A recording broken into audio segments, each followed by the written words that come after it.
नमस्कार, मैं हूं कमलेश। हेडलाइंस में आपका स्वागत है। खास खबरों पर चर्चा के लिए हमारे साथ मौजूद हैं जाने माने समाज सेवी, शिक्षाविद, व्यवसायी, राजनेता, क्या क्या कहें, श्री मुरलीधर माखीजा जी। भैया स्वागत है आपका कार्यक्रम में। आइए फ्रंट पेज की खबरों की पहले जानकारी आपको दे दें। प्रधानमंत्री मोदी का वार, कांग्रेस मुझे गालियां देती थी क्योंकि मैं ओबीसी समाज से आता हूं। इस हेडिंग से एक अखबार ने पहली खबर लगाई है। कांकेर से भिलाई में ड्राइवर पर ईडी छापे में 5 करोड़ केस। रायपुर में कार से मिली नोटों की गड्डियां, ये भिलाई से खबर है। सीआरपीएफ के विशेष विमानों से बड़े बक्से आ रहे, उनमें पैसे लाए जा रहे, जांच करें, भूपेश बघेल ने मांग की है। रायपुर से खबर, एथिक्स कमेटी के सामने पेश महुआ गुस्से में निकली, कहा अनैतिक सवाल पूछे।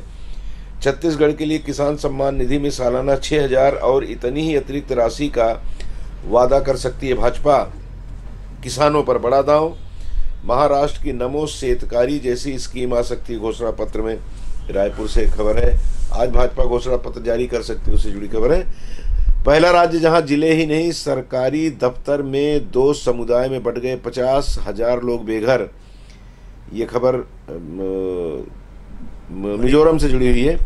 वोटर के नाखून में लगेगी 1.39 करोड़ की अमिट शाही, 72 घंटे नहीं मिटेगी। ये छत्तीसगढ़ की खबर है, चुनाव से जुड़ी हुई।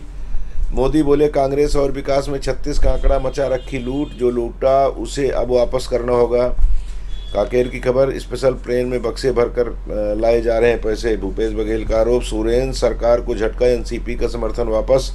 रांची से खबर है, ईडी के समन को ठेंगा दिखाकर केजरीवाल ने की चुनावी सभा। नई दिल्ली से खबर है, कांग्रेस को अपने काम पर भरोसा, भाजपा गिना रही नाकामियां। पाटन विधानसभा में चाचा भतीजे की लड़ाई, सभी सीटों पर भाजपा कांग्रेस में सीधा मुकाबला। कांग्रेस विकास और भाजपा भ्रष्टाचार के मुद्दे पर मांगेगी वोट। ये पूरे प्रदेश की खबर है, हर जगह की यही हाल है। पाक में सरकारी फरमान, महिलाओं को पढ़ाई में तवज्जो न दे, धार्मिक शिक्षा दें। रिपोर्ट में दावा, अफगानिस्तान की तरह पाक में भी महिलाओं के दमन की आहट। इस्लामाबाद से खबर है, भारतीयों के उतरने पर 83,000 टैक्स वसूल रहा अल सल्वाडोर। ये खबर विदेश की। रिपोर्ट 4 बिंदुओं पर शहरों का मूल्यांकन, मुंबई दिल्ली में टिकाऊ इमारतों वाले दफ्तरों की कमी की आशंका। रोज अजीबोगरीब ख्याल आते हैं, इनमें कई बार खुद या दूसरों पर हमला करना चाहिए, इसके लिए हार्मोन जिम्मेदार। ये सब इसी तरह की खबरें हैं। प्रमुख खबर स्वाभाविक है कि हमारे प्रदेश में भी चुनाव चल रहा है, उससे जुड़ी हुई खबर पर ही हम चर्चा करेंगे, लेकिन हम थोड़ा पहले पड़ोस की चर्चा कर लें। पाकिस्तान की कोई खबर आती है तो मन होता है कि ज़रा उनकी खबर ले लें, फिर उसके बाद आगे खबरों पर बढ़ें। जो हालात अभी पाकिस्तान के या मुस्लिम राष्ट्रों के हैं, वो इजराइल को लेकर के और जिस तरह की बातें कही जा रही हैं, वो उससे उन देशों से जुड़ी कोई भी खबर सामने आती है तो हम सब चर्चा करना शुरू कर देते हैं कि आखिर क्या होगा। पाकिस्तान जो एक इस्लामिक राष्ट्र और लोकतांत्रिक राष्ट्र दोनों के बीच में फंसा हुआ है। कभी वहाँ चुनाव होता है तो कुछ दिन बाद प्रधानमंत्री रहते हैं, कुछ दिन बाद उनको अरेस्ट कर लिया जाता है या विवश कर दिया जाता है कि सरकार तो छोड़ो, देश भी छोड़ के भाग जाओ। उस तरह के पाकिस्तान में अब ये कहा जा रहा है कि सरकारी फरमान दे दिया गया है कि महिलाओं को पढ़ाई में तवज्जो न दें, धार्मिक शिक्षा दें। इस बीच में माखीजा भी, आप भी देख रहे होंगे यूट्यूब पे बहुत सारे उनके यहाँ यूट्यूबर्स जो लोगों से बातचीत करके डालते हैं, उसमें कभी कभी बड़े रोचक सवाल और उन सवालों के बड़े रोचक उत्तर प्राप्त होते हैं। वो लोग कहते हैं कि बताओ भारत चाँद पे पहुँच गया, हम अभी चांदनी के पीछे लगे हुए हैं, इश्कबाजी में ही लगे हुए, इस तरह के उत्तर आते हैं उनकी तरफ से। हम कटोरा लेके घूम रहे हैं और भारत देने की स्थिति में आ गया है, पूरी दुनिया के सामने वो सिर उठा के खड़ा है। तो हमारा पड़ोसी अगर ये धार्मिक शिक्षा देगा तो सीधी सी बात है कि वहाँ जहालत ज़्यादा बढ़ेगी, शिक्षा कम होगी, दिमाग उनका विकसित नहीं होगा और सिर्फ धर्म की ही बात करेंगे तो वहाँ फिर जिहाद होगा, वही स्थितियाँ निर्मित होगी और उसका असर कहीं न कहीं हमारे भारत पर भी पड़ता है, हमारे देश पर भी पड़ता है। पड़ी रहा, देश में तो पड़ी रहा। वास्तव में इस तरह की सोच जी, यदि पाकिस्तान के, तो मुझे अफसोस है जी, क्योंकि पाकिस्तान ऐसा छोटा धार्मिक राष्ट्र कह सकते हैं हम उसको, क्योंकि इसीलिए अलग हुआ हो जी, लेकिन उसकी सोच इस तरह से विकास की जगह एक बेमतलब की भावनाओं को भड़काने वाली बात जो कर रहे हैं, मैं तो बड़ा हैरान हो रहा हूँ कि अभी से इस तरह की चर्चा करना अभी जो चुनाव की बात आ रही है, चुनाव के बाद तो मुझे लगता है कि बिल्कुल पाकिस्तान भी मुस्लिम राष्ट्र है और ऐसा ईरान वाला राष्ट्र बनना चाहता है। हाँ, मतलब घोषित इस्लामिक राष्ट्र। घोषित इस्लामिक राष्ट्र। वैसे बोलते तो वही हैं, बोलते तो वही हैं कि हम इस्लामिक राष्ट्र हैं। नहीं है इस्लामिक राष्ट्र। इसका अर्थ ये नहीं है कि आप धर्म के नाम से केवल बच्चों को शिक्षा न दें, शिक्षा धर्म की केवल दें, ये कहाँ तक संभव है? खासकर महिलाओं को। जी, क्योंकि महिलाएं ही बच्चों का भविष्य बनाती हैं, वो 2 कुलों का उद्धार करती हैं, ऐसा माना जाता है। बिल्कुल जी। नहीं, आपको याद होगा एक मलाला करके कोई एक लड़की थी जिसको तालिबानियों ने गोली मारी थी और बहुत दिन तक वो कोमा में रही, और उसके बाद फिर उसको एक तरह से वहाँ का पथ प्रदर्शक मान लिया था लड़कियों ने, और उसको बाद में नोबेल पुरस्कार भी मिला। और आधा हमारे यहाँ किसी सत्यार्थी को मिला था, किसको, जो बच्चों पे काम करते हैं, शायद मध्य प्रदेश के हैं। तो वहाँ तो पढ़ने की बात जो करते हैं उसको गोली मारी जाती है, तो पहले भी होता रहा है। हाँ, लेकिन उसके बाद वैसे विजय भी होती हूँ वो।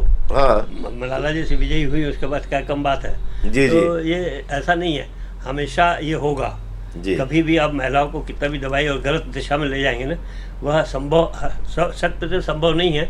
चाहे उसमें 10% महिलाएं भी उठेंगी तो पूरा परिवर्तन कर देंगी। बिल्कुल बिल्कुल।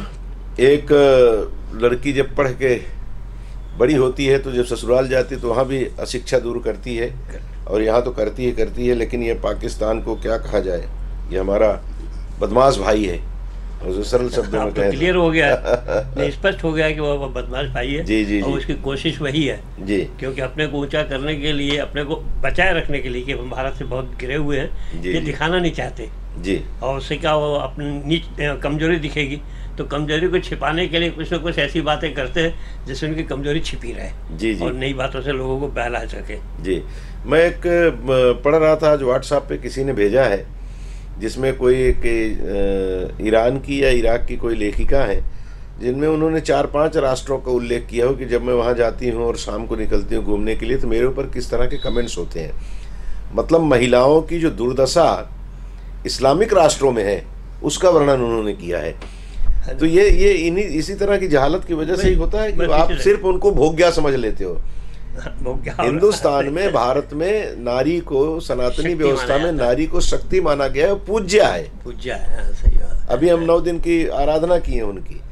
और दूसरी तरफ उन राष्ट्रों में जो इस्लामिक राष्ट्र हैं वहाँ पर उसको भोग्या माना जाता है, उसको भोग की वस्तु माना जाता है। बच्चे पैदा करने वाली एक महिला, मशीन बना दिया है आपने। मशीन बना दी, 4-4, 5-5 बच्चे, 8-8 बच्चे, 10-10 बच्चे।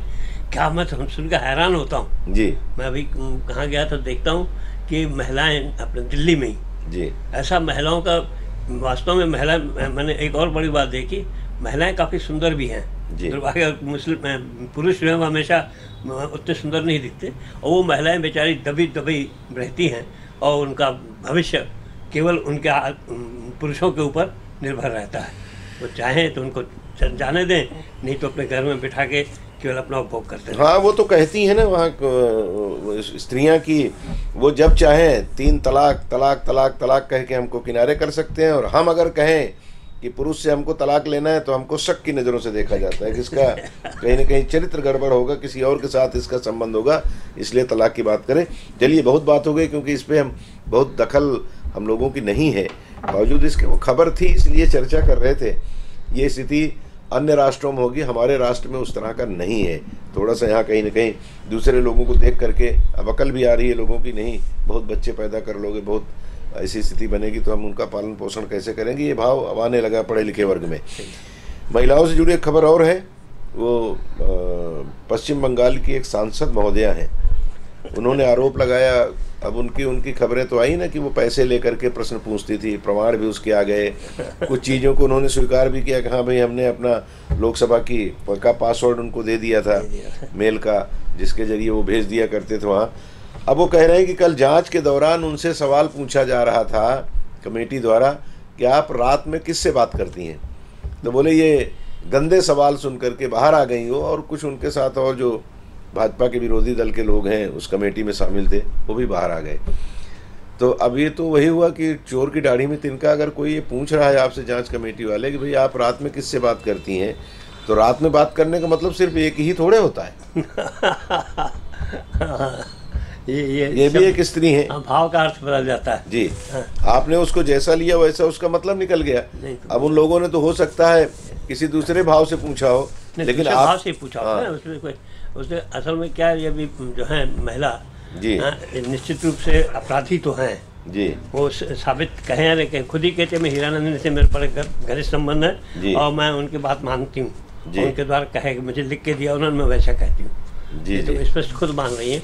और वास्तव में उसने केवल अपने चरित्र के ऊपर नहीं बल्कि पूरे संसद में इस तरह की महिलाओं का चरित्र दिखाया है जो इस तरह के लोग। हाँ, वो एथिक्स कमेटी के सामने पेश हुई थी महुआ, एथिक्स कमेटी के सामने, और उन्होंने कहा है कि ये बिल्कुल ठीक नहीं है और इस तरह की बातें कही जाएंगी तो मैं यहाँ पे बिल्कुल किसी भी तरह की बात करने नहीं आऊँगी जी।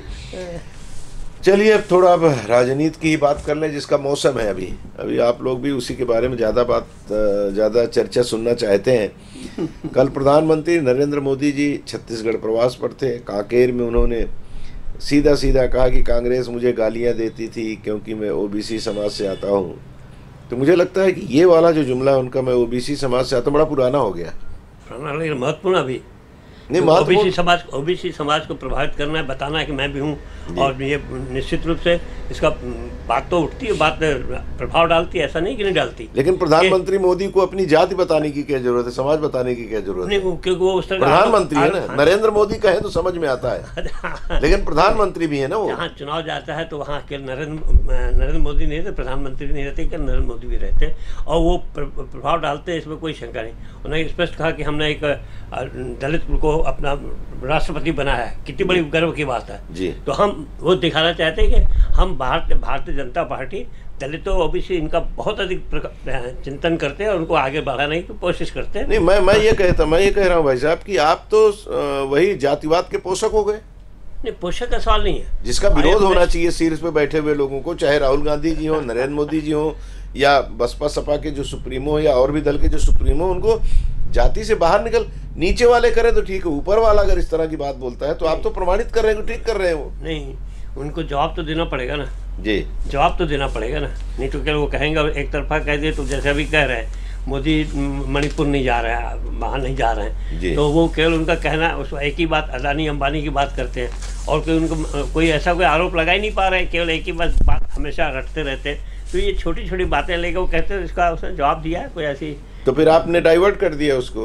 हाँ। अदानी की बात अब ना करिए बल्कि समाज की बात करिए, उन्होंने डाइवर्ट कर दिया उसको, तो वो मुंह बंद हो गया उनका। देख लिए अदानी अंबानी बोलने से और नुकसान हो रहा, फायदा नहीं हो रहा। जी जी, कांग्रेस मुझे गालियां देती थी, सच्चाई तो सच्चाई वो कह रहे हैं कांग्रेस मुझे गालियां देती थी। आज तो नहीं दे रही ना, आज तो आपको बड़े बड़े लोगों के साथ जोड़ रही है जी। एक बात इन्होंने कही है कि कांग्रेस और विकास में 36 का आंकड़ा, मचा रखी लूट, जो लूटा उसे अब वापस करना होगा। वापस करते हैं लोग। एक वाक्य बड़ा अच्छा था जी, 30 का दाना जी कच्चा और आप काम पक्का। अच्छा, कल जुमला नया नारा है जी, 30 दीजिए 30% और काम आपका पक्का। किसने दिया ये नारा? मोदी जी ने लिखा, मोदी ने कहा। किसके लिए? आप समझ सकते हैं अच्छा, भूपेश बघेल के लिए कहा होगा, भूपेश बघेल के लिए कहा होगा जी जी। नहीं, ये तो पूरे हल्ला तो सब जगह है। नहीं, मैं तो ये कहता हूँ भैया कि डॉक्टर रमन सिंह की 15 साल सरकार थी और वो जो स्रोत उन्होंने बनाया, किसी का भी हो, चाहे राजनीति में हो, इवन हम लोगों में भी होता है। मान लीजिए कि हमारा ट्रांसफर यहाँ से कहीं और कर दे हमारा चैनल, और बोले कब आप जगदलपुर में जाके बैठो, तो यहाँ जो बैठेगा तो जो मैं काम करता रहता हूँ उसी के हिसाब से ठीक आगे चल के बदलेगा, लेकिन एक बार तो उसी हिसाब से चलेगा। तो वैसे ही राजनीति का भी 15 साल आपने जो ढर्रा बनाया था, जहाँ से आय का स्रोत बनाया था आपने, उस स्रोत को इन्होंने बढ़ा दिया होगा या और नए स्रोत पैदा कर लिए होंगे। उन्होंने क्या बनाया आज तक कभी ऐसी चर्चा नहीं हुई है जी। जरूर थोड़ा बहुत भ्रष्टाचार की बात होती है, लेकिन इस तरह का बात नहीं होती जैसा अभी क्लियर हो रही है जी। और ये 30% तो स्पष्ट क्यों हो रहा है जी, होगा तभी तो स्पष्ट 30% की बात होती है। और आप एक कल्पना कीजिए, यदि हो, मैं कहता नहीं कि वही है ही, लेकिन यदि ऐसा 30% ये है तो निश्चित रूप से जो काम लेता है, चाहे कंस्ट्रक्शन लीजिए, आप जो भी लीजिए, तो काम लेता है तो अपना भी 20% कमाएगा, 30% कमाएगा। 50% ये हो गया तो 20% का काम हुआ, 20-25% का। तो सोचिए क्या स्थिति है, हो रहा है। नहीं, वो होता ही है भैया। मैं वही कह रहा था कि रमन सिंह के शासनकाल में मान लो अगर 25% था या 20% था तो वो 30% कर दिया था, हल्ला होने लगा। मैं तो कल कहीं चर्चा करने गया था दीपका में, मेरा जन चौपाल का कार्यक्रम था, वहाँ कुछ लोग बोल रहे थे कि नगर पालिका दीपका में तो 40% लगता है। और होता है यहाँ बैठने के बाद मेरे अंदर भी सत्यवादी हरिश्चंद्र का प्रवेश हो जाता है। पता नहीं क्यों झूठ नहीं बोल पाता मैं, या बचा नहीं पाता। यहाँ भी चलता है, यहाँ भी चलता है, नगर निगम में चलता है, SCCL में चले जाओ, थोड़ा कम आपको सब जगह चलता है, DMF में चलता है, PWD में चलता है, इरिगेशन में चलता है, सब जगह चलता है टका। क्या देखिए आप CSEB में चले जाइए, हर जगह। और ये पहले चल रहा है, अभी टका बढ़ गया, बस थोड़ा टका बढ़ गया। हाँ, नहीं, ये तो फिर ये देखिए स्वाभाविक कार्य है, ये स्वाभाविक प्रवृत्ति है शुरू से, जैसा ठीक बोल रहे। 1% बहुत कम रखे था, ऐसा नहीं था जो भी की स्थिति है। उसको अधिकार समझ लिया लोगों ने।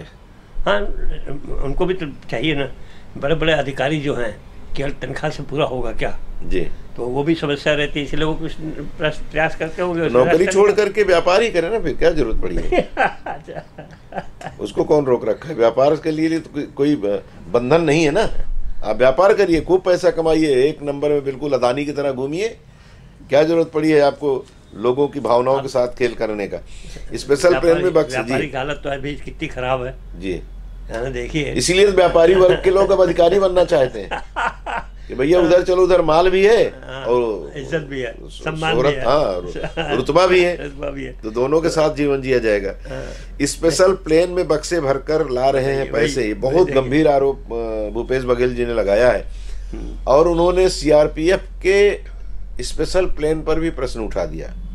इसको लेकर के डॉक्टर रमन सिंह ने एक ट्वीट किया है जिसमें कहा है कि आप राजनेताओं के ऊपर टिप्पणी करें चलेगा, लेकिन CRPF के जवानों के ऊपर टिप्पणी नहीं करना चाहिए। बहुत सही, बहुत सही। तो ये हो सकता है कि भावनात्मक बातें होती हैं और नहीं होना चाहिए, सही है। हाँ। लेकिन ये भी तो गंभीर आरोप है कि स्पेशल ट्रेन में अगर बक्से उतारे जा रहे हैं, हाँ, और मुख्यमंत्री किसी सूबे का कह रहा है, तो सीधी सी बात है कि बक्से उतर तो रहे होंगे।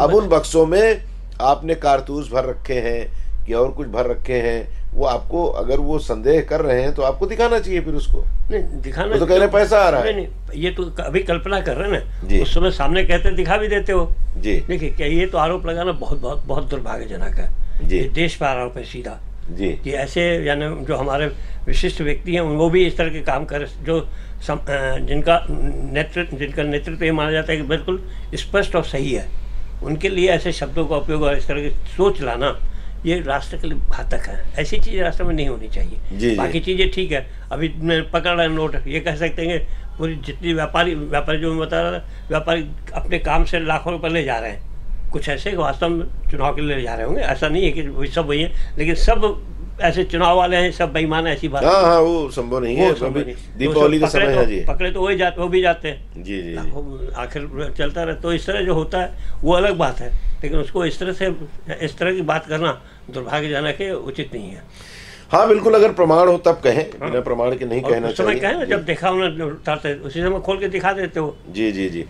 हाँ, खड़े हो जाना था कि आप इसको करो, हाँ। वही बात है ना, जैसे वो नहीं, उसका आदमी खड़े हो जाता, वो नहीं खड़े होते, भले कोई भी किसी को भेज देते जी जी, लेकिन उसके बाद आके बोला कि बक्सा उतरा, उसमें करोड़ों रुपए थे, उसमें रहते, कितना दुर्भाग्यजनक है जी जी जी। बिल्कुल बिल्कुल दुर्भाग्यजनक है। इस बात को कहने से पहले भूपेश बघेल जी को सोचना था, क्योंकि उनके ऊपर भी, क्योंकि वो भी कहते हैं कि अगर मैंने कोई गड़बड़ी की है तो आप जांच करवाते, हमको अंदर करवा देते, हाँ। वो भी कहते हैं ना, हाँ, ठीक है, कि आप पहले तो प्रमाण ले आओ उसके बाद कहो। अब वही बात यहाँ भी आ रही है, रमन सिंह जी भी कह रहे हैं कि पहले आप प्रमाण लाओ तो उसके बाद आपको ऐसी बात कहनी थी। तो ये प्रमाण अभी चुनाव के समय में कोई नहीं लाता। सबको मालूम है कि ये 17 तारीख को मतदान है दूसरे चरण का, फिर यहाँ मतदान की प्रक्रिया समाप्त हो जाएगी। तो सीधी सी बात है कि अभी ऐसे ऐसे आरोप लगेंगे कि आपको सिद्ध करते 17 के अगले 17 में आप 2024 में भी सिद्ध नहीं कर पाएंगे। तो इस समय ये सही है गलत है करते करते चुनाव हो जाएगा, उसका लाभ और हानि जो है वो राजनेता अपनी ले जाएंगे। तो इसलिए अभी तो जो भी बोल रहे हैं, जो चाहे वो कांग्रेस के लोग बोले चाहे भाजपा के लोग बोले, उसको आनंद लीजिए बस, उसको बहुत ज़्यादा उसको लेकर के तनाव में आने की जरूरत नहीं, क्योंकि बहुत वर्षों से यही हो रहा है। हम छत्तीसगढ़ की और खबरों पर चर्चा करेंगे, लेकिन एक खबर केजरीवाल से जुड़ी हुई है। ईडी ने उनको समन्स दिया था, कल उनको हाजिर होना था और संदेह किया जा रहा था, आशंकाएं व्यक्त की जा रही थी कि वो शायद ईडी उनको गिरफ्तार कर लेगी। लेकिन वो सवेरे से ही उन्होंने अपनी प्लानिंग कर ली और ये कह दिया, 3-4 बिंदुओं पे उन्होंने अपना पत्र लिखा ईडी को कि आप हमको क्यों बुला रहे हैं, किस हैसियत से हमको बुला रहे हैं, हमारी किस हैसियत से हमसे पूछा जाएगा कि मैं संयोजक हूँ उसके नाते, मुख्यमंत्री हूँ उसके नाते, या किस कारण बस मुझे बुलाया जा रहा है, मेरे खिलाफ कोई प्रमाण है क्या, ये हाँ आरोप क्या है, पहले आरोप जी, ये सारी चीज़ें हमें बताएं तो उसके बाद में हाजिर होऊंगा। अब उसमें कुछ टेक्निकल बातें आ रही हैं कि 3 बार ईडी उनको नोटिस दे सकती है और अगर वो नहीं आएंगे तो उसके बाद उनको गिरफ्तार कर सकती है। दूसरी तरफ एक खबर ये भी आ रही है कि हेमंत सोरेन जो झारखंड के मुख्यमंत्री हैं, भूमि घोटाले में 5 बार ईडी उनको 5 बार उनको समन्स दे चुकी है, अभी तक वो हाजिर नहीं हुए। और सीधा सीधा आपका कहना है, आप पार्टी का, कि उनके मुखिया को, केजरीवाल को घेरने के लिए या पार्टी को उनके तबाह करने के लिए भारतीय जनता पार्टी का षड्यंत्र है। क्या लगता है आपको? नहीं, बातें दोनों तरफ की सही है। एक ये कहना कि वास्तव में जिस तरह से आपने बताया अभी कि ईडी ने जो बुलाया बिना तथ्यों के तो बुलाया नहीं होगा जी। और एक समस्या तो है कि इसके पहले जितने जिनको बंदी करके रखा है आपके, उनके 3 लोगों को, 3 लोग खास लोगों को, केवल अभी तक केवल उनको कारण बता रहे हैं लेकिन कहीं प्रूफ नहीं हो पा रहा है जी। तो ये भी दुर्भाग्यजनक है। मैं कहता हूँ वास्तव में इतना लंबा समय खासतौर से चलता रहना और कुछ प्रूफ नहीं कर पाना और उन पर आरोप लग रहा है, कोई सजा अभी तक किसी को नहीं हुई है जी। अभी तक सजा नहीं हुई है। लेकिन ताज्जुब ये भी तो है कि जमानत नहीं हो रही, lower high court supreme court तक जमानत नहीं। उसके लिए वो जो ईडी अपना देते हो कि पक्ष नहीं, इसमें अभी जांच करनी है, अभी जांच करनी है, अभी जांच करनी है, अभी जांच करनी है, अभी ये बचा है वो बचा है। ये कोर्ट तो केवल उसकी बात ऐसा नहीं, कोर्ट किसी पक्ष लेगी जी जी। कोर्ट तो बिल्कुल निश्चित रूप से मानिए कि कोर्ट का हमने जितने भी केस में देखे हैं हमेशा वो बिल्कुल स्वतंत्र रहती है और कोई किसी पक्षपात नहीं करती तो इसमें ऐसा नहीं है। लेकिन कहीं तो यह शंका होती है कि इतना लंबा खींच रहे हो और कुछ आप दे नहीं रहे हो तो पैसा नहीं मिल रहा उनका, क्योंकि उन्होंने पैसा किस तरह खर्च किया, कहाँ किया, वो उसका कोई प्रमाण नहीं है, कोई प्रमाण नहीं मिल पा रहा है। कहीं जरूर हुआ है, इसमें कोई शंका नहीं है। इसमें हम भी समझ रहे हैं, जैसी चर्चा होती है, जैसा आता है जानकारी मिलती है कि इसमें कोई शंका नहीं कि शराब कांड में बहुत अधिक लेन देन हुआ, तभी तो उन्होंने तुरंत एकदम चेंज कर दिया जी जी। इससे स्पष्ट है, क्योंकि उनको लगा कि भाई हो गया कि नहीं तो हम और हो जाएंगे, बदले पकड़े जाएंगे, तो उन्होंने तुरंत चेंज कर दिया। इसमें कोई शंका नहीं। वो एक केरल की महिला खुद बोलती है कि इस तरह का पैसा हम तमिलनाडु की है वो, जी जी जी, मुख्यमंत्री की बेटी है फिर जी, उनकी तरफ भी। हाँ, तो फिर तो है ऐसा केस है, लेकिन वही है उसको प्रमाण नहीं कर पा रहे हैं, इसलिए अभी तक लगे हुए हैं। तो ये भी सोचा है कि हमें बिना प्रमाण के लेके बिठा देंगे और चलते रहेगा केस। जी जी जी। हो सकता है जो भी हो, कुल मिलाकर एक सूबे के मुखिया के साथ इस तरह का व्यवहार हो रहा है तो थोड़ा सा सोचने की बात होती है, क्योंकि लोकतांत्रिक प्रक्रिया को हमने अपनाया है और हमें गर्व है कि हम दुनिया के सबसे लोकतांत्रिक देश में रहते हैं, सबसे बड़े, और वहाँ पे इस तरह की बातें होती तो थोड़ा सा कष्ट होता है। लेकिन बात एक दुर्भाग्यजनक तो है क्या कि मैं ठीक है, ईडी और जितनी संस्थाएं हैं वो एक्शन ले रही हैं, लेकिन इसमें गड़बड़ क्या है, केवल उन्हीं राज्यों पे, केवल उन्हीं नेताओं पे क्यों नहीं जा रहे विपक्ष में हैं जी जी। ऐसा क्यों हो रहा है, ये एक प्रश्न खड़ा होता है, बहुत ही दुर्भाग्यजनक है। और ये प्रश्न निश्चित रूप से भाजपा को अपना एक गलत दिशा की ओर सोचने का चिंतन करता है जी। तो इसलिए वास्तव में एक तो चिंतन की बात है, केवल वहीं क्या बाकी जगह है ही नहीं, क्या केवल उन्हीं राज्यों में, और खासतौर से वहाँ जहाँ सबल है विरोधी दल जी, वहाँ उन राज्यों में खास तौर से अधिक जी। हाँ, ये एक सवाल तो उठता है कि उत्तर प्रदेश में छापे नहीं पड़ेंगे, हरियाणा में छापे नहीं पड़ेंगे या असम में नहीं पड़ेंगे, जहाँ आपकी सरकार है वहाँ पे कोई छापा नहीं पड़ रहा है, बाकी जगह आपको बेईमान दिख रहे हैं, तो थोड़ा सवाल तो उठेगा कि ईडी का आप और सीबीआई का, इनका सबका आप दुरुपयोग कर रहे हैं। ईडी की बात पे एक खबर है ना, भिलाई में ड्राइवर पर ईडी के छापे, 5 करोड़ कैश, रायपुर में कार से मिली नोटों की गड्डियां।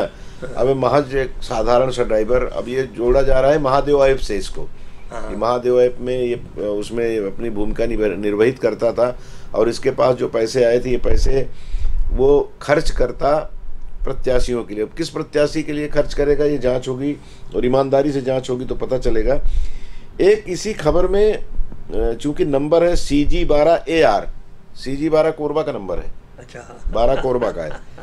ईडी की एक और टीम ने एक और सूचना पर रायपुर में ट्राइटन होटल की पार्किंग में खड़ी कार नंबर CG12AR 6300 को घेरा, तो उसमें भी नोटों की गड्डियां मिल गई हैं। इस बारे में फिलहाल ईडी ने कोई जानकारी नहीं दी है, लेकिन बताते हैं कि इस रकम का संबंध भी असीम से है जिसको पकड़ा गया है। मतलब 5 करोड़ 10 करोड़ रुपए लोगों के यहाँ ऐसे मिल रहा है जैसे हम लोग 10-20 रुपए रखते हैं। नहीं तो चुनाव के लिए तो लगेंगे ना जी, करोड़ों में लगेंगे। आप क्या समझते हैं कि नहीं ड्राइवर के यहाँ मिला? हाँ तो ड्राइवर अपने यहाँ नहीं है, ड्राइवर किसी के लिए आया है जी, ड्राइवर अपने लिए थोड़ी लाया है जी, वो किसी न किसी का साथ वो होगा, ड्राइवर होगा और उसके लिए ला रहा है। वो तो एक समझ ले बीच वाला आदमी हो गया जी। हाँ, बाकी इस तरह नहीं होगा, वो तो किसी न किसी। अब हम लोग पैसा पाते हैं तो उसको सिर पे लगाते हैं, लक्ष्मी है ऐसा प्रणाम करते हैं। और पैसा कहाँ रखा था? दीवान, पलंग और वाशरूम के कमोड से।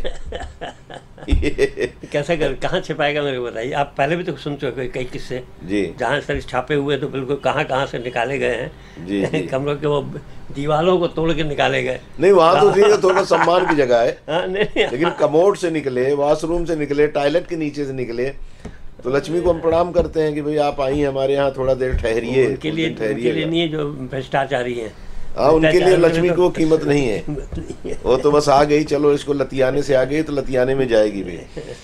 अब एक खबर जो जिसमें हमारी आपकी नज़र होगी, क्योंकि भारतीय जनता पार्टी ने अभी अपना घोषणा पत्र जारी नहीं किया छत्तीसगढ़ में, बल्कि कांग्रेस तो टुकड़े टुकड़े में कर डाली। जब भी राहुल गांधी जी यहाँ आए, जब भी प्रियंका जी यहाँ आई, खड़गे जी आए या भूपेश जी कहीं खड़े हुए, तो उन्होंने हर सभा में कुछ घोषणाएं, 15-17 घोषणाएं तो वो कर चुके हैं। प्रमुख घोषणाएं हो गई हैं, अब कुछ बची होगी तो वो भी 2-4 दिन में आ जाएंगी। हो सकता है भाजपा का इंतजार कर रहे हो। अब भाजपा का आज जो पिटारा खुलेगा उसमें वो क्या क्या मुफ्त में हम लोगों को दान करने वाले हैं, जैसे कांग्रेस ने किया है ये। अब वो तो आएगा तो फिर अब कल हम उस पर चर्चा करेंगे। लेकिन हाँ, मैं वही कह रहा था कि ये जो मुफ्त में देने की जो प्रवृत्ति घर कर रही है, आखिर ये कहाँ ले जाएगी राष्ट्र को? राष्ट्र को बहुत ही गलत है, बहुत ही गलत है भाई। आप उनको मुफ्त दोगे, किसी और को वसूलोगे जी, कहाँ से आएगा पैसा? और उसके बाद आरोप लगाओगे कि हमें केंद्र पैसा नहीं दे रहा है। तो ये मुफ्त वाले जो है ना, वास्तव में जो न्यायालय ने भी कहा है ऐसा काम न किया जाए और इसके लिए विरोध करना चाहिए। ये दुर्भाग्यजनक है। फिर भी बीजेपी ने कभी भी मुफ्त की बात नहीं की है। नहीं करेंगे, नहीं वो भी मैं नहीं सोचता कि नहीं, वो इसलिए नहीं करेंगे कि फिर तो आप भी वैसे हो गए जी। अब यदि मैं जहाँ तक समझता हूँ कि लोग जैसे अब मकान देने की बात है या लोगों को जो सुविधाएं दे रहे हैं वो अलग बात है, लेकिन मुफ्त वाली बात वो बिल्कुल नहीं करेंगे। मुझे ऐसा विश्वास है, मैं ऐसा कह सकता हूँ। तरीका बदल देंगे? हाँ, तरीका बदल नेचुरली, लेकिन उसमें मुफ्त नहीं लगेगा, उसके लिए थोड़ा सहयोग लगेगा जी। उनके लिए कमजोर लोगों को किस तरह से ऊपर उठाया जाए, जैसे किसानों को सहयोग राशि बढ़ा देंगे कुछ। ये इस तरह की मुफ्त वाली बात बिल्कुल नहीं करेंगे, मुझे विश्वास है। क्योंकि फिर वो आप भी वही रहेंगे जी। मैं बांट रहा, आप भी बांट रहा, फिर मैं अधिक बांट रहा हूँ, फिर तो आप कमजोर हो गए जी। उससे कमजोर दिखेंगे, उतना बांटने वाली बात आएगी नहीं जितना इन्होंने बांटने की बात कर रही है। ऐसा लगता है कि अब लेकिन जी जी जी बिल्कुल इसको हमको कहीं ना कहीं विचार करना होगा। वो एक ठो आता है ना, कभी कभी बड़ा अच्छा व्हाट्सएप पे संदेश आता है। एक था कि कश्मीर में भेड़ों की एक सभा में नेताजी गए, उन्होंने घोषणा कर दी कि आप सब लोगों को सबको पश्मीने की साल दी जाएगी। सारी भेड़ें खुश हो गई, घर जा रही थी। एक भेड़ उसमें से ठहर गई और दूसरी भेड़ से पूछने लगी कि ऊन कहाँ से आएगा? तो सब सन्न रह गई कि मेरी खाल तू उतरेगी। तो ये उसमें यही है, जितना मुफ्त में हमें देने की बात हो रही है उसमें खाल हमारी उतरेगी, हमारे ही हाँ टैक्स के पैसे से हो या हमारा जो अधिकार है, कहीं हमारी जो परेशानियां उसको दूर करने के लिए जो पैसा खर्च होना चाहिए उस पैसे को वहाँ न खर्च करके मुफ्त में खर्च किया जाए। विकास कमजोर देखिए, यहाँ की बात में नहीं, सामान्यतः विकास कहीं भी नहीं हो रहा जहाँ इस तरह रेवड़ियाँ बांटी जा रही हैं जी जी। वो रेवड़ियाँ बांट करके खुश कर रहे हैं। विकास महत्वपूर्ण है जो राष्ट्र को बढ़ाएगा। पैसा है ही नहीं आपके पास तो आप विकास कहाँ से करोगे? जो पैसा आपने मुफ्त में बांट दिया उसको। इसीलिए वो बड़ा दुर्भाग्यजनक है ना। आप शिक्षा मुफ्त किए वो तो ठीक है, वो तो चलिए कोई दिक्कत नहीं, उसमें होना चाहिए। जिनको वो केजी से लेके पीजी तक आपने शिक्षा मुफ्त कर दी। वैसे भी सरकारी स्कूलों में ज़्यादा फीस नहीं लगती थी, लेकिन अगर आप ऐसा करते कि प्राइवेट स्कूलों में भी थोड़ा सा अंकुश रहता तो शायद उसका आम जन को और फायदा मिलता। लेकिन चलिए ठीक है। उसको सरकारी स्कूल कितने, आप कोरबा में कितने सरकारी स्कूल हैं, कितने प्राइवेट है? केवल 10% भी सरकारी स्कूल नहीं है जी, 90% प्राइवेट है, जिसमें अच्छा संख्या भी छात्रों की अधिकतम उसमें। यहाँ तो केवल हमेशा कमज़ोर वर्ग के लोग, गरीब लोग केवल सरकारी स्कूल में जाते हैं जी जी। जितने भी थोड़ा वही बच्चे जिनके परिवार वाला थोड़ा ऊंचा उठता है छोड़ देता है सरकारी स्कूल को। एक है कि वो एक जो उनका महत्वपूर्ण स्कूल है, क्या नाम उसका, वो एक अच्छा स्वामी आत्मानंद अभी जो चालू कोई शंका नहीं, वो एक बहुत ही मैं प्रशंसा करूँगा। वास्तव में उस स्तर का स्कूल है कि जिसमें बच्चे आगे बढ़ जाएंगे। और उसके लिए देखिए ना, एक स्कूल में एडमिशन के लिए जहाँ 100 सीट है वहाँ 5000 आवेदन आ रहे हैं, 2000 आवेदन आ रहे हैं। रुझान बढ़ा है उसकी तरफ, नहीं है उसका जी जी। और उतना अच्छा स्कूल है, मैं देखा हूँ खुद जाके। वास्तव में वहाँ पढ़ाई का स्तर, शिक्षक, व्यवस्थाएं सारी स्टैंडर्ड की हैं जी जी, इसमें कोई शंका नहीं। और इस स्कूलों से निकले हुए बच्चे आगे बढ़ेंगे, इसमें कोई शंका नहीं है। बिल्कुल बिल्कुल, IAS भी बनेंगे ऐसा मान लीजिए आप जी। दिल्ली के उप मुख्यमंत्री जो अभी जेल में हैं, उन्होंने भी शिक्षा के क्षेत्र में काफ़ी काम किया था वहाँ, ऐसा कहते हैं। और दिल्ली जब भी जाते थे वहाँ जो रिक्शे वाले से, ऑटो वाले से कहीं सफ़र करते करते साथ में उससे जब पूछते थे बैठे बैठे कि क्यों भाई क्या स्थिति है शिक्षा की, तो बोलते थे बड़ी अच्छी शिक्षा। और निश्चित रूप से मैं खुद गया, लेकिन वो तो जेल में चले गए। हाँ, स्कूल के लिए थोड़ी गए। अच्छा काम के लिए पैसा कहाँ से आएगा? वही आपने कहा ना, कहीं से पैसा ला के कहीं लगाना है। जी जी जी। चलिए कोरबा को रुक कर ले। ट्रक में वेल्डिंग के दौरान लगी आग, विद्युत आपूर्ति बंद कर किया गया काबू। अखबार की पहली खबर। कोरबा, कटघोरा, रामपुर में सीधा मुकाबला, पाली तानाखार में त्रिकोणीय संघर्ष।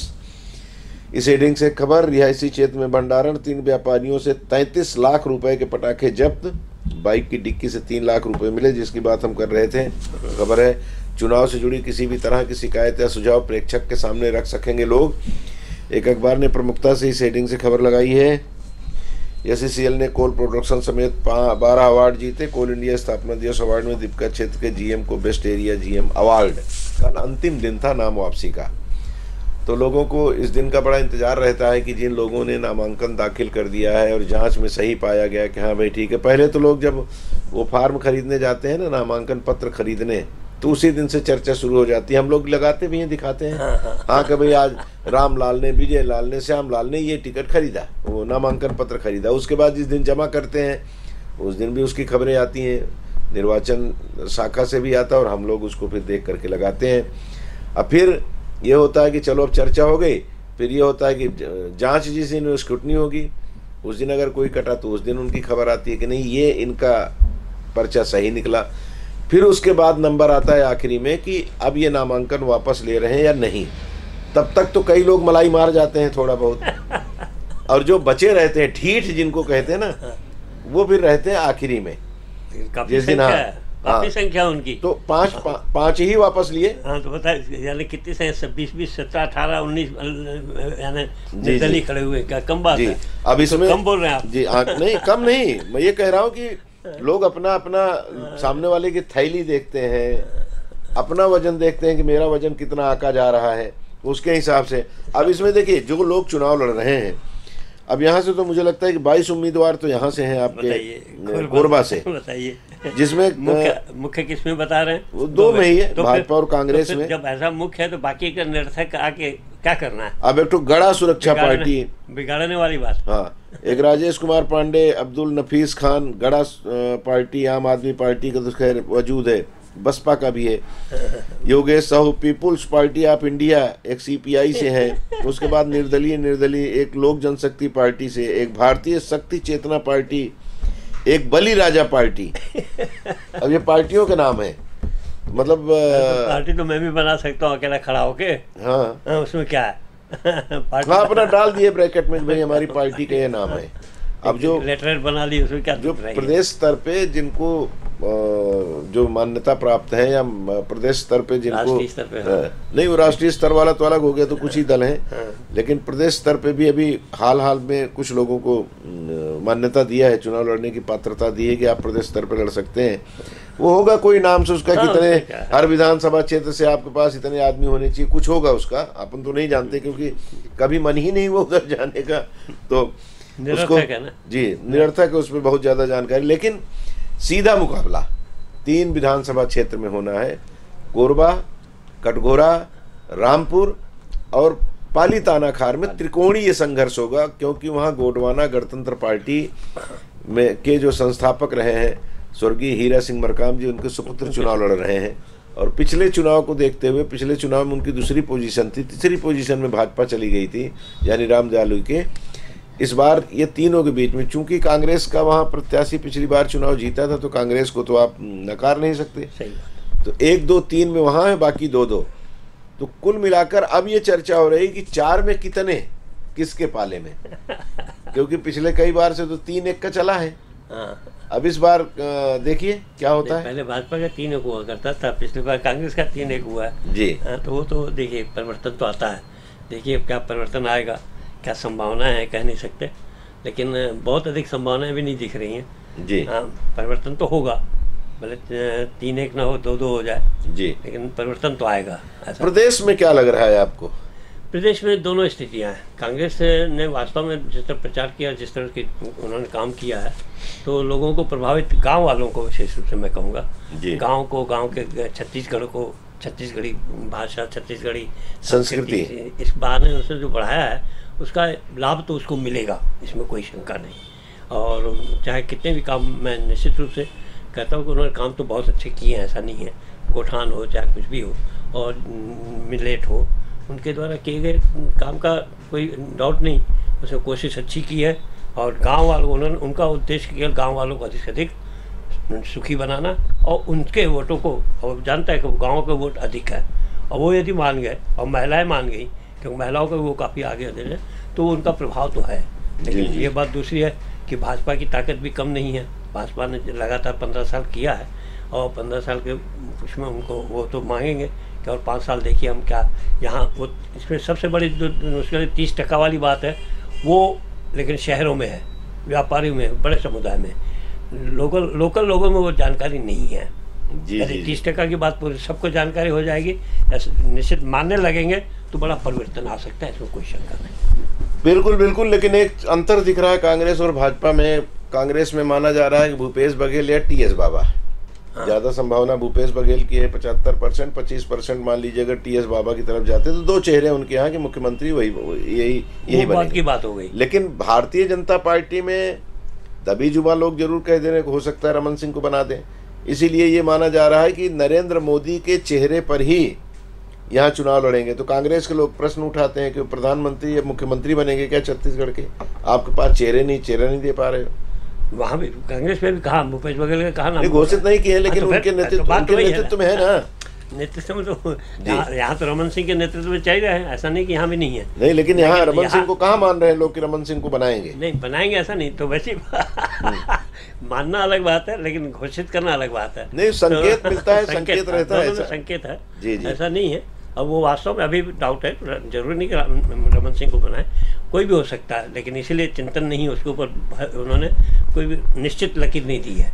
ये अच्छी बात है, जिससे कि लोगों के रमन सिंह के खिलाफ मन में जो भावना हो वो मिट जाए।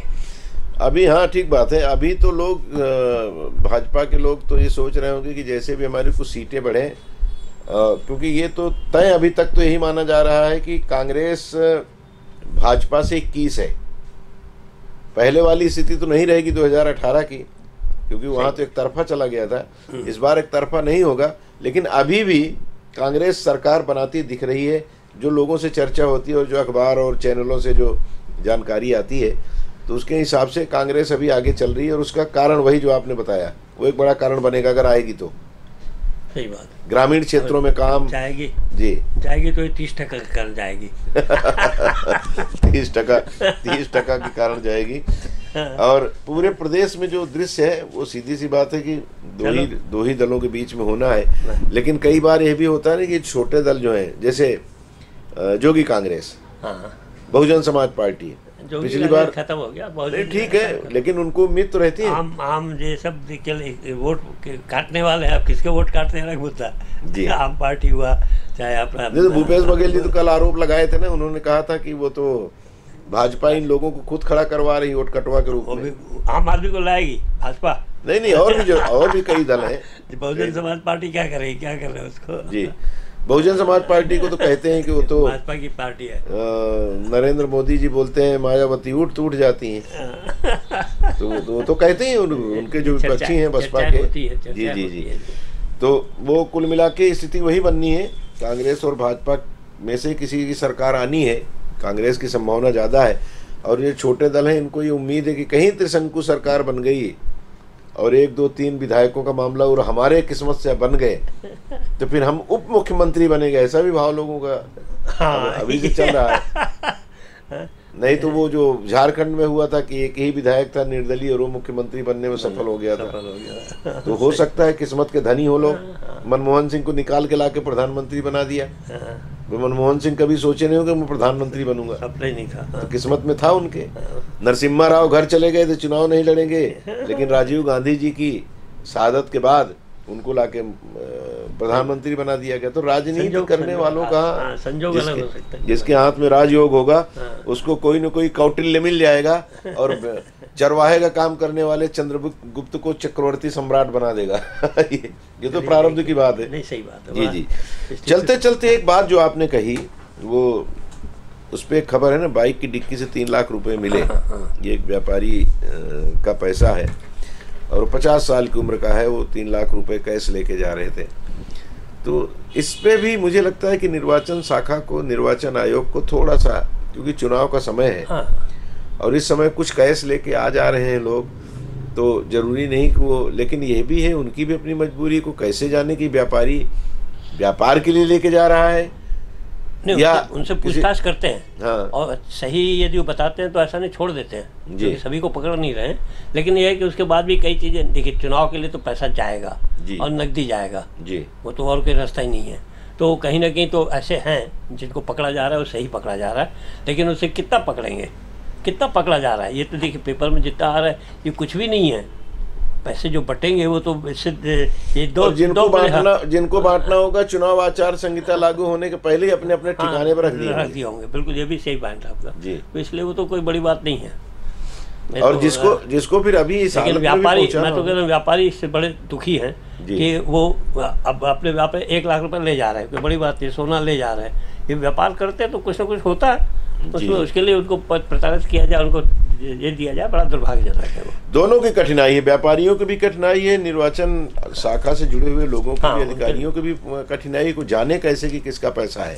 सही है। अब उनको ईमान, ये तो प्रमाण जो उसके लिए आवश्यक है वो प्रमाण लेके अगर साथ में जाएंगे तो इनको भी सहूलियत होगी और उनको भी सहूलियत होगी। और मैं तो ये कहता हूँ कि ये चुनाव में पैसा अगर बांटने के लिए कोई लेके जा रहा होगा तो मुख्य मार्ग से होके नहीं निकलेगा वो।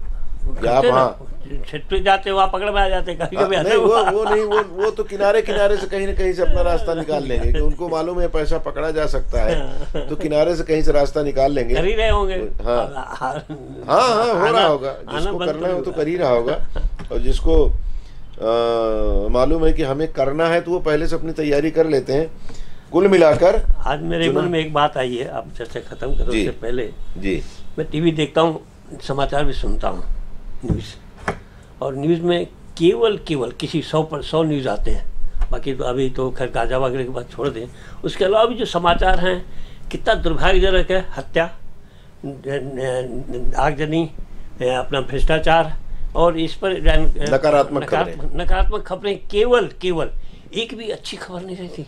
क्या हमारे देश में केवल कहीं आग लगती है, लखनऊ में तो वो दिखाया जाता है, कहीं एक जगह कुछ हुआ, और लखनऊ में एक आग लगी, ऐसा कितने एक्सीडेंट कोई हो गया। यहाँ कोरबा में हर दिन एक एक्सीडेंट हो रहा है, लगातार देख रहे हैं, लेकिन वो एक एक्सीडेंट कहीं हो रहा है तो उसको दिखाया जाता है टीवी में। मुझे आश्चर्य होता है कि समाचार के लिए उनको कोई स्थिति नहीं। क्या हमारे देश में कोई अच्छा काम होता ही नहीं क्या? आप मुझे बताइए, आप यदि कभी देखे हों एक दिन में एक अच्छा समाचार मुझे दिखा दें, मैं तो बड़ा पीड़ित होता हूँ। वैसे जैसे अभी आपने हम लोग चर्चा की है सारी, 2-3 खबरें मैंने आज पढ़ी, उसको मैं इसलिए मैं इशिता हमारे यहाँ से कोई कलाकार है, गायक और संगीत में, वो आज राष्ट्रीय स्तर पर भी प्रतियोगिता में प्रथम स्थान लेके आई है। कितने गौरव की बात। सन पेलोटी की बच्ची। हाँ हाँ, सन पेलोटी बच्ची। एक मैंने दिखाया खबर को जी। हाँ ऐसा आपने दिखाया जी। आपने दिखाया। एक छत्तीसगढ़ का दिवस पे निर्माण छत्तीसगढ़ जिस दिन हुआ था 1 नवंबर को, उस पर उन्होंने एक बढ़िया दीपों से एक बढ़िया एक वो बनाया है अपना 551 दीप जला करके दीप जला के बनाया। जी जी जी। और एक सबसे बड़ी अच्छी खबर बड़ी बड़ी ओम वाक्य को, ओम शब्द को एक विद्वान ने, छत्तीसगढ़ का विद्वान है जो पुरातत्ववेदी है, उन्होंने उसका गहराई से अध्ययन किया लगातार 10 साल 15 साल। उसके बाद उस पर लिखा है कि वास्तव में ओम का महत्व कितना महत्वपूर्ण है, ओम हमारे राष्ट्र के लिए, संस्कृति के लिए कितना महत्वपूर्ण है। और कभी कहता है ओम नमः शिवाय जो होता है वो 11 अक्षरों का है। ओम नमः शिवाय ओम से शुरू होता है और नमः बीच में, बाकी जगह नमः हमेशा आखिरी में रहता है। तो ये सब चीज़ें इस तरह के समाचार पत्रों में भी क्यों नहीं समाचार आते जो लोगों को उस दिशा में भी सोचने को जरूर दे। मैं वही बता रहा, जैसे जितने भी समाचार देखेंगे केवल उसी तरह के नकारात्मक रहते हैं।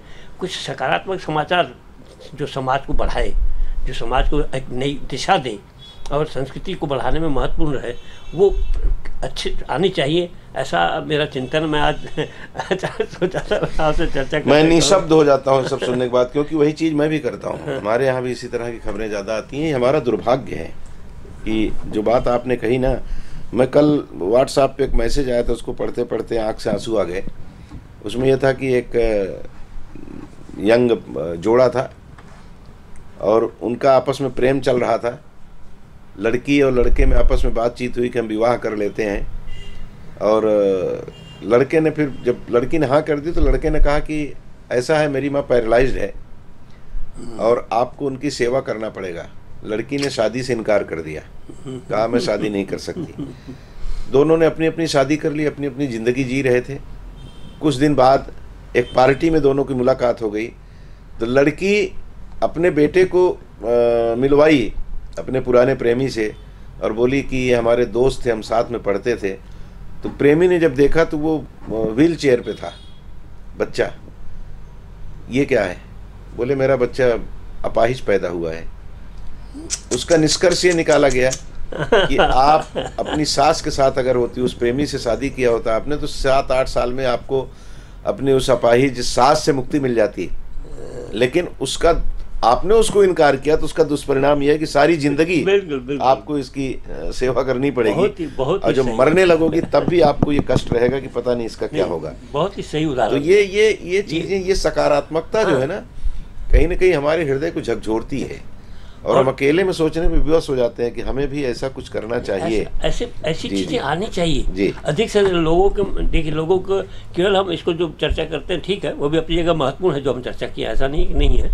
लेकिन चाहे समाचार पत्रों में, ये तो ठीक हम चर्चा का आज मौका अलग है, समाचार पत्रों में कहाँ इस तरह की खबरें देख सकती हैं। बहुत सा ऐसा होते हैं, अच्छे काम होते हैं जिसको देते रहना चाहिए। तो ये बिल्कुल होना चाहिए। और कल ही मैं 2-3 नए पत्रकारों से बात कर रहा था, उनसे यही इसी विषय पे चर्चा हो रही थी हमारी। मैं दीपिका से लौट रहा था रास्ते में, तो हमने कहा कि देखिए वो जमाना गया, अब कटे फटे मरे बलात्कार की खबर अब कोई देखना नहीं चाहता। अब इन खबरों को छोड़िए, अब आप जाइए सकारात्मक दिशा में। आज देश को और इस दुनिया को उसी की जरूरत है। ये मैं कल ही बात कर रहा था, लेकिन वही कहा ना, मैं निशब्द हूँ क्योंकि हमारे पास भी उस तरह की खबरें कम होती हैं। हमको भी लगता है कि बहुत सहज ढंग से हमारे रिपोर्टर चले गए, अस्पताल चले गए, थाना, वहाँ वो खबर मिली, भैया खबर मिल गई और लाई लगा दी। ये सबके साथ होता है, बड़े लोगों के साथ बड़ी चीज़ें होती, छोटे लोगों के साथ छोटी। लेकिन ये ठीक कहा आपने कि हमारा सबका ये नैतिक धर्म है कि हम नैतिकता का तकाजा है, नैतिकता से भरी हुई खबरें, सकारात्मक खबरें अगर दिखाएंगे तो उस तरह का वातावरण बनेगा। अगर हम ये फिल्मी दुनिया की खबरें ज़्यादा दिखाएंगे, रेप की ज़्यादा खबरें दिखाएंगे, तो बच्चा सोचती है क्या होता है, उसकी उत्सुकता जागृत हो जाती है। वो भी होता है, प्रेरित भी होता है, प्रेरित होता है। इसीलिए अच्छी चीज, हाँ, अच्छी देखेगा तो अच्छी की तरफ प्रेरित होगा वो। तो इस तरफ आपने तो सबके लिए कहा, लेकिन मैं इसको अपने लिए ही मानता हूँ कि ये प्रयास हमको बिल्कुल करना चाहिए। मैं तो टीवी का उदाहरण नहीं, ठीक है। अब मैं तो 100 न्यूज़ देखता हूँ, 100 में एक न्यूज़ भी अच्छा नहीं आता, केवल और ऐसी छोटी छोटी दुर्घटनाएं जो बहुत हर जगह होती हैं और सैकड़ों में होती हैं। जी उसको एक को दिखा रहे हैं। 100 संख्या भी तो चाहिए ना, तो संख्या के लिए ऐसे ही कर लेते हैं। क्या अच्छी चीज, अब छोड़िए बढ़ा भाई, उनको वही है तो उसी में बढ़ा लेते हैं। रामलाल ने श्यामलाल को मारा, फिर उसके बाद श्यामलाल ने रामलाल को मारा, उसी उलट देते हैं। दो हो गई संख्या उसकी। तो ये संख्या का तो है। और का दिखा रहा संख्या देखिए, वही समाचार हम तो देखते हैं, आधा घंटा 30-40 तो उसी में होते हैं, उसके बाद 60 बाकी दिखते हैं। क्या बताएं। जी, दुर्भाग्य है। और ठीक कहा आपने कि ये नसीहत है हम लोगों के लिए, हमारी बिरादरी के लिए, कि बहुत नकारात्मक जब होंगे ना तो वातावरण वैसे ही रहेगा। थोड़ा सकारात्मक हो जाए, थोड़ी अच्छी बात भी दिखाना शुरू करें, अच्छी खबरें छापना शुरू करें, तो स्वाभाविक है कि बदलेगा। फिर जिसकी बात कही जा रही है कि एक समय आ गया है बदलाव का, तो बदलाव राजनेताओं में हो, उनकी नीतियों में है, इनके ऊपर छोड़ दो। हम अपने आप में बदलाव अपने इर्द करना शुरू करें। और राजनेता यदि आप अच्छा सोचोगे तो राजनीति में उनकी मजबूरी है, वो सोचेंगे। आपके दरवाजे पे अगर कोई पैसा लेके आया, शराब लेके आया है, आप लेने से इनकार कर दीजिए और कहिए कि भाई हमको जो अच्छा लगेगा हम देंगे वोट उसको। अगर ये स्थिति निर्मित होती है तो जो चुनाव लड़ रहा है उसके पास भी हराम का नहीं रखा, वो भी अपना पैसा लाके कहीं ना कहीं जुगाड़ करके खर्च करता है। वो भी सोचेगा यार चलो ठीक, हमारे काम के मूल्यांकन होगा, उसके आधार पे मुझे लोग वोट देंगे, तो मैं जो किया हूँ उसका फल मुझे प्राप्त होगा। अच्छा किया होगा अच्छा पाऊंगा, बुरा किया होगा बुरा पाऊंगा, वो भी संतुष्ट हो जाएगा, इसमें कोई शंका नहीं। जी, लेकिन हम जब वो ऐसे करता है कि हाँ थोड़ा सा हाथ बाहर निकालिए, हम पूरा दोनों निकाल के ऐसे खड़े हो जाते हैं, तो बोलते हैं कि ये तो यार और है, और दो भाई कहीं से भी लाके, तो वो गड़बड़ होगा ही फिर। चलिए चलते चलते मतदाताओं से अपील हम लोग रोज करते हैं। आज श्री एमडी माखीजा जी आपसे अपील करेंगे कि आप वोट देने जरूर जाएं। जी, निश्चित रूप से आपकी अंगुली में एक लकीर, उस बिंदु आनी चाहिए जिससे आप राष्ट्र में एक अच्छे नागरिक माने जाएंगे और अच्छा व्यक्ति माने जाएंगे। वोट हमारा अधिकार है और अधिकार का उपयोग अपनी इच्छा से किसी तरफ भी विचार न करते हुए जहाँ आपको अच्छा लगे उस तरफ जाइए और उसको वोट दीजिए। जीते या हारे अलग मुद्दा है। इस तरह जब हम सकारात्मक सोच रखेंगे तो निश्चित रूप से अच्छे लोग अपने स्वयं आएंगे, जब सभी सकारात्मक सोच को रखते रहेंगे। केवल एक बात को किसी बहला कर, किसी से फुसला कर, किसी से कुछ लेकर यदि हम वोट देते हैं तो ये बहुत बड़ा अपराध है। हम एक नागरिक, अच्छे सच्चे नागरिक हैं, तो हमें उन सच्चे नागरिक के रूप में वोट का सच्चा स्वरूप देना चाहिए और 100% वोट होना चाहिए। ये बहुत आवश्यक है, तभी हम सफल होंगे। हम अपनी बात तभी रख पाएंगे यदि 100% वोट दें, तो हम अपने रिश्तेदारों, पड़ोसियों, सबको जिनसे संभव हो उनको अधिक से अधिक ला सके, इसका प्रयास किया जाना चाहिए और 100% वोट हो। जी बिल्कुल 100% मतदान हो। हम जाएं, पहुँचें, सारा काम छोड़ करके उस दिन चुनाव में अपनी भूमिका निर्वहित करने के लिए मतदान केंद्र तक अवश्य जाएं। बहुत बहुत शुक्रिया कार्यक्रम देखने के लिए और बहुत बहुत धन्यवाद माखीजा भी, आप आए समय निकाले इसमें। बहुत बहुत आपको धन्यवाद, मुझे अवसर दिया आपने आज मेरे मन की बात कहने का। क्षमा भी चाहता हूँ किसी को बुरा लगे तो। नहीं, थैंक यू।